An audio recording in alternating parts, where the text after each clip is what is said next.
नमस्कार श्रोता मित्र हो. बोलती पुस्तके सादर करत आहे ज्येष्ठ साहित्यिक ग. बेहरे लिखित कादंबरी उतरंड, प्रकरण 8.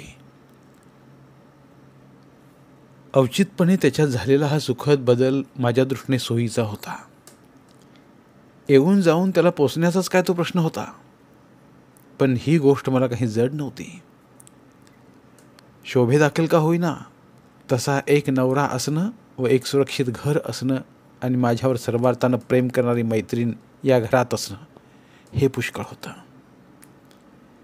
या नाट्य व्यवसायात मला पुरेशी कामं होती, तरी मिळणारे पैसे मला काळजीपूर्वक वापरायचे होते. कधी कधी दौऱ्यावर एखादा निर्माता फारच लघळपणा करी, तेव्हा त्याला आमिष दाखवायचं होतं. आपल्या पायावर उभं राहायचं तर या साऱ्या गोष्टी अपरिहार्य होत्या.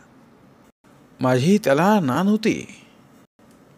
मीही तशी आता बनत चालले होते.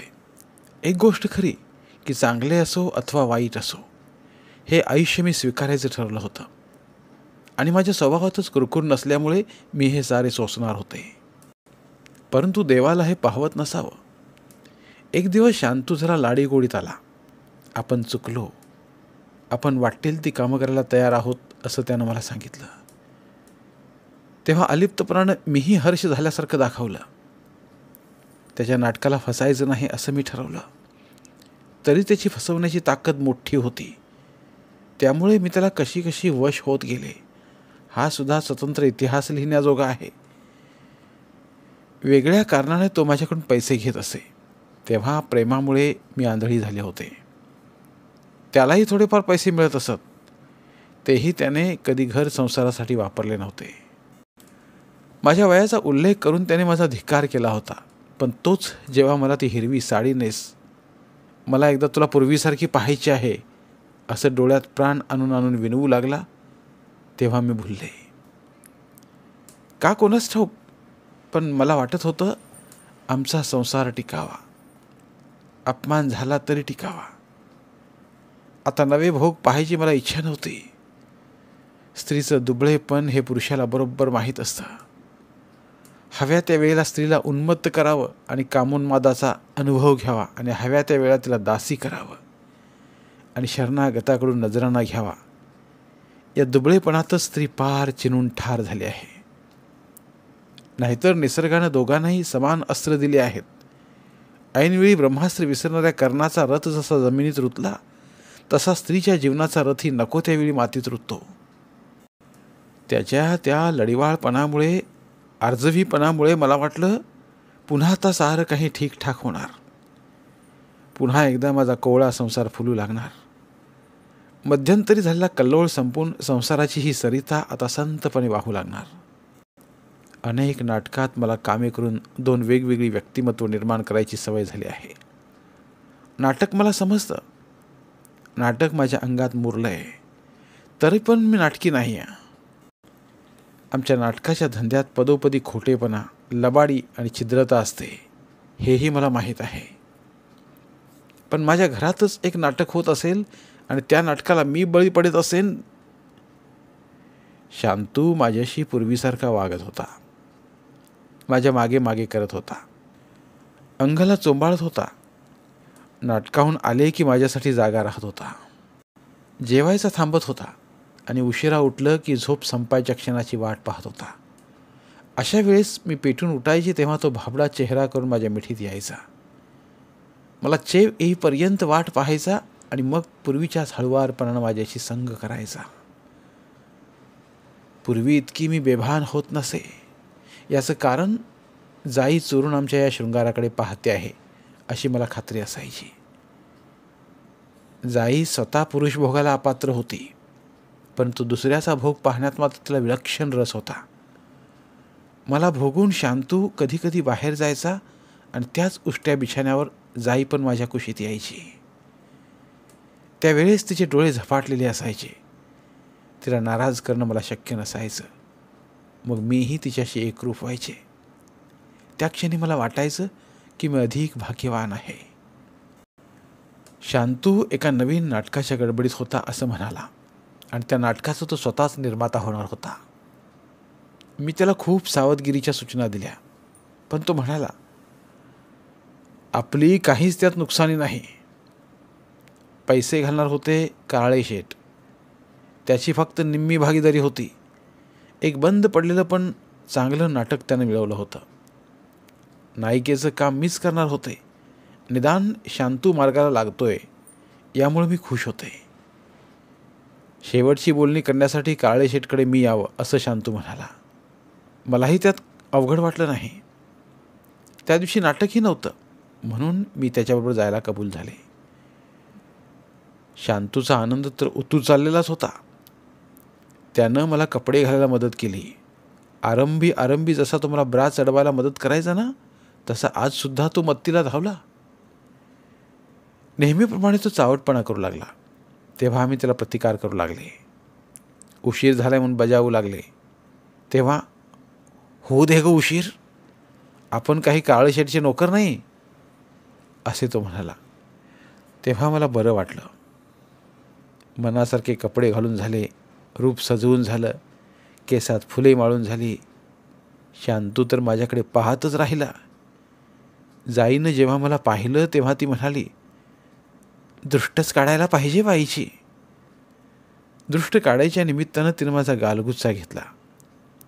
तिच्या डोळ्यातल्या आमंत्रणामुळे माझ्या अंगावर शहारा आला. तो शहारा घेऊनच आम्ही बाहेर पडलो. त्या शहाऱ्यामुळे असेल, शांतनू केलेल्या लगटीमुळे असेल, किंवा कदाचित मलाही माझ्या सौंदर्याचा माज आला असेल.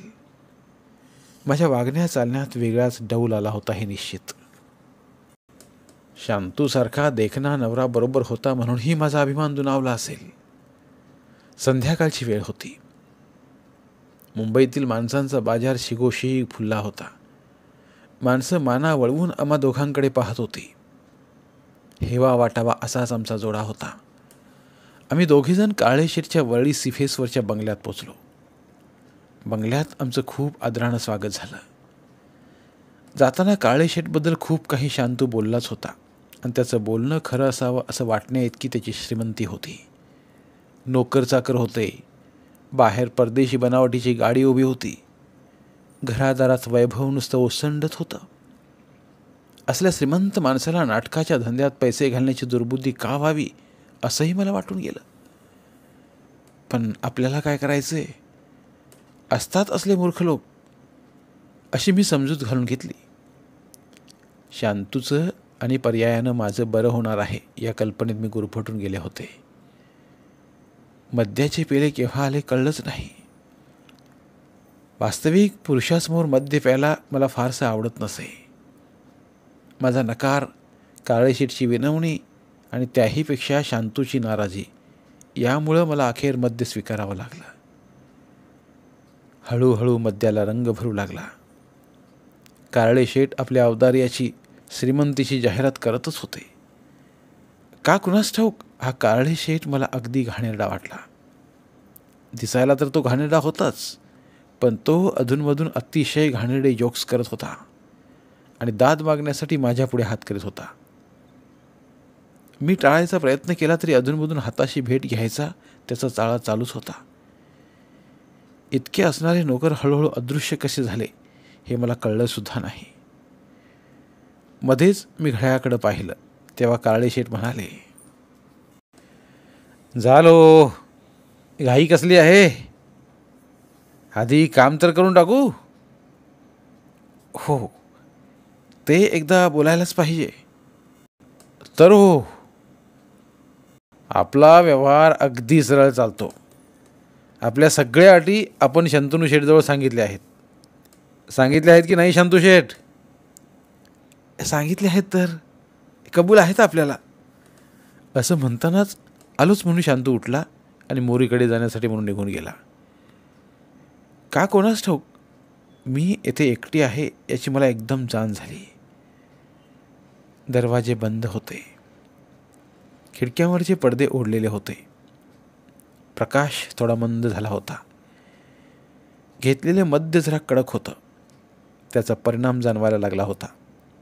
तरी पण मला सावधगिरीची सूचना मिळाली होती. समोर बसल्या शेठजीच्या चेहऱ्यावरचे बदल माझ्या लक्षात आले. डोळ्यांतली तृष्णा मी ओळखली. मी चटकन उठले आणि निघतो आम्ही आता.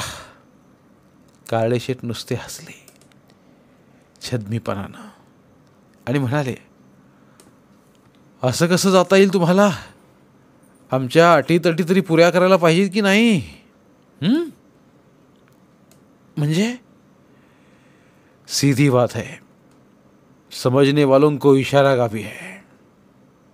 अहो, तुमच्यासाठी फायनान्स करायला मी तयार झालो, नाहीतर मला काय नाटकाच्या धंद्याची हौस आहे? माझ्यासाठी? तर हो, तुमच्याबद्दल बरेच दिवस आशा बाळगली मी. शांतूला आपण सरळ सांगितलंय आणि शांतूनं कबूल केलं. त्यात काय विशेष आहे? तुमच्या लेखी हे काही नवीन नाही. काय? पुन्हा बोल. मला काही शरमायचं कारण नाही बाई. आपला सगळा खुला कारभार आहे. जितके काम तितके दाम. मी काय वस्तू आहे? नाहीतर काय आहात? अहो, मी एका माणसाची बायको आहे. त्याच्याशी मला काय करायचंय? ज्याची बायको आहे त्यानं काळजी घ्यावी त्याची. आणि शांतूने हे सारं कबूल केलं. मग तुम्हाला काय वाटलं? मी इथं पैसे वाटायला बसलोय? लक्ष्मी येथे माझ्या पायाशी लोळण घेते आहे. आमच्यासारख्यानं काही विरंगुळा हवा की नको? शांतूला इथं ताबडतोब बोलवा, मला जायचंय. शांतू तर मगाशीच गेला, आता कोणी नाही इथं. खरं म्हणजे रागानं मी पेटून उठले. शांतूनं माझा लिलाव मांडला होता, यात शंकाच नाही. तो भेटला असता तर त्याचा मी गळा घोटला असता. प्रत्यक्ष नवराच दलाली करायला निघाला होता. काय माझी ही अवस्था करून घेतली होती मी? स्वतःच्या पायाने येथे चालत आले होते, तेथून मी बाहेर पडणार कशी? नवऱ्याचं संरक्षक कवच होतं म्हणून मी दारूच पेले झोकीत गेले. झिंग माझ्या डोक्यात चढत गेली. पुढं काय घडलं हे सांगण्यात अर्थ नाही, कारण घडायचं तेच घडलं होतं. कावळ्याची आणखी एक टोच माझ्या देहावर पडली होती, पण यावेळची जखम माझ्या जिव्हारी लागली होती. या जगात कोणीही करत नाही तसली फसवणूक माझ्या वाट्याला आली होती. मी प्रतिकार केला, पण प्रतिकारालाही हद्द असते. आपल्या तावडीत सापडल्या शिकारीचा तो लांडगा मजेमजेने लचका तोडत होता. त्याचा उन्माद मला समजत होता, पण मी विरोध करू शकत नव्हते. एखादी राक्षसी ज्वाला चहूबाजूने अंगावर यावी तशी वासना मला गिळून टाकत होती.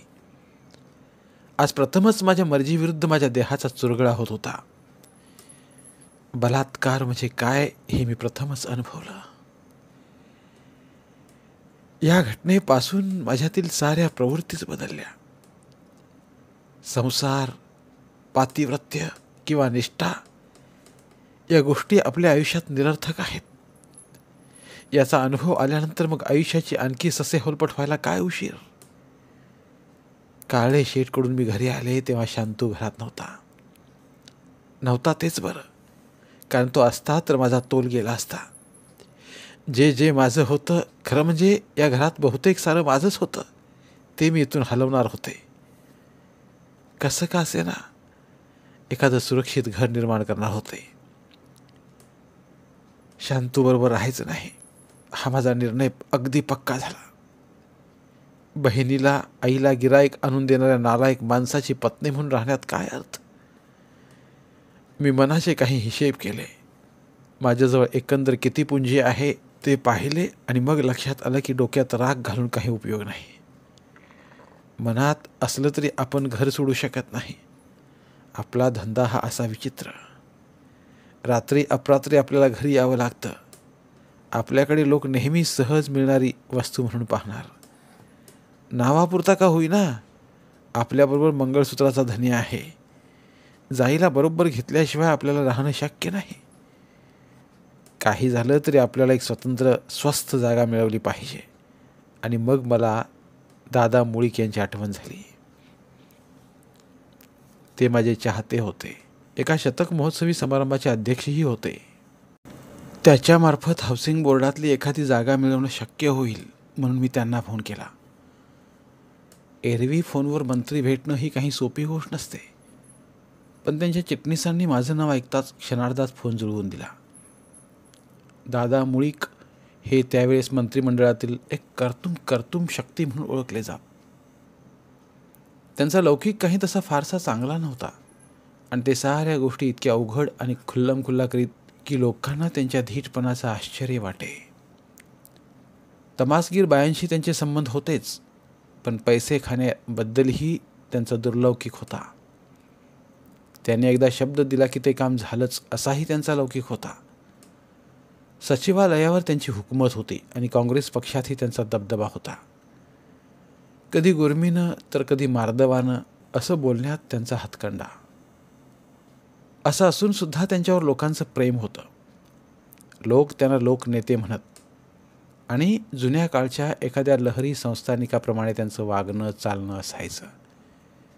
ते जसे कुचेष्टेचा, टिंगलीचा किंवा टीकेचा विषय होत, तसेच त्यांच्या खास जातीय राजकारणामुळे आणि खानदानी आयटीमुळे ते चर्चेचाही विषय होत. फोनवर त्यांचा मुलायम आवाज ऐकू आला तेव्हा धीर येऊन मी म्हणाले, दादासाहेब, तुमच्याकडे एक काम होतं. बोला ना. अहो, तुमच्यासारख्यांची कामं करण्यासाठीच आम्ही इथं बसलो आहोत. तुमची कामं नाही करायची तर कोणाची करायची मग? दादासाहेब, तुम्ही असं काही बोलायला लागलात तर मी गांगरून जाईन. मग तुम्ही काम तर सांगून पहा आणि तुम्हाला गांगरायचं काहीच कारण नाही. तुमच्यासारख्या श्रेष्ठ कलावंताचं काम करणं शासनाचं कर्तव्यच आहे. मला हाऊसिंग बोर्डात एक बऱ्यापैकी जागा हवी आहे, तातडीनं. बस एवढंच झालं समजा काम. असं करा, तुम्ही मला एकदा समक्ष भेटा, म्हणजे मी तुमच्याशी चर्चा करून कुठली जागा तुम्हाला देता येईल ते बघतो. तोपर्यंत हाऊसिंग बोर्डात कुठे जागा आहे ती चौकशी करून ठेवतो. मला खरंच जागा हवी आहे, नाहीतर विसरून जाल. अहो, आम्ही विसरू नये म्हणूनच तर तुम्हाला सांगतोय, एकदा समक्ष भेटून जा. हां, केव्हा यायला जमेल? मी काय केव्हा येईन हो, माझं काम आहे. पण आज दुपारी मला दौऱ्यावर जायचं आहे. 8 दिवस मी इथे नाही आहे. पुढच्या बुधवारी भेटू. पण तोपर्यंत होईल माझं काम? कामाचं सोडून द्या हो, काम झालं असं समजा. एकदा दादानं शब्द दिला म्हणजे तो कधीही बदलायचा नाही. पण पुढच्या बुधवारी म्हणजे फार उशीर झाला. आधी भेटला असतात तर. पण तुमचा दौराच आहे नाही का? दौरा कोणीकडे आहे? नाशिक, धुळं, नंदुरबार, जळगाव. नाशिकला प्रयोग केव्हा आहे? शुक्रवारी आहे. तर मग नाशिकलाच भेटू आपण. पण तिथं भेटणार कसं? आम्ही तर संध्याकाळी 6-7ला पोचणार आणि नाटक संपल्यावर लगेच पुढे जाणार. ती काळजी तुम्ही करू नका, ते आमचं आम्ही पाहून घेऊ. नाशिकला तुम्हाला निरोप मिळेल. हवं तर धुळ्याला आमच्या गाडीतून आम्ही पोचू.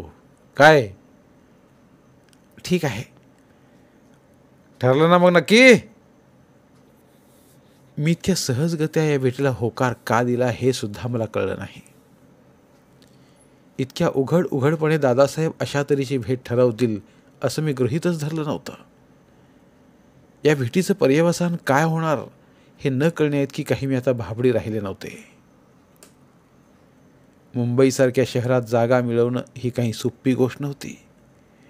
मोबदल्याशिवाय काही मिळत नाही हेही मला आता कळायला लागलं होतं. धन्यवाद. उर्वरित कादंबरी पुढील भागात. धन्यवाद. प्रिय श्रोते मित्र हो, आपल्यासाठी एक आवाहन. आमच्या चॅनलच्या प्लेलिस्ट विभागात तुमच्यासाठी शेकडो कादंबऱ्यांचे ऑडिओ बुक्स उपलब्ध आहेत. तिथे प्रत्येक कादंबरीचे सर्व भाग एकत्रित मिळतील.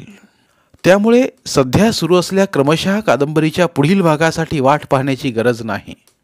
तुमच्या वेळेनुसार तुम्ही संपूर्ण कादंबरी सलगपणे ऐकू शकतात आणि साहित्याचा आस्वाद घेऊ शकता. कृपया आमच्या चॅनलच्या होमपेजवर जाऊन प्लेलिस्ट चेक करा आणि तुमची आवडती कादंबरी निवडा. धन्यवाद.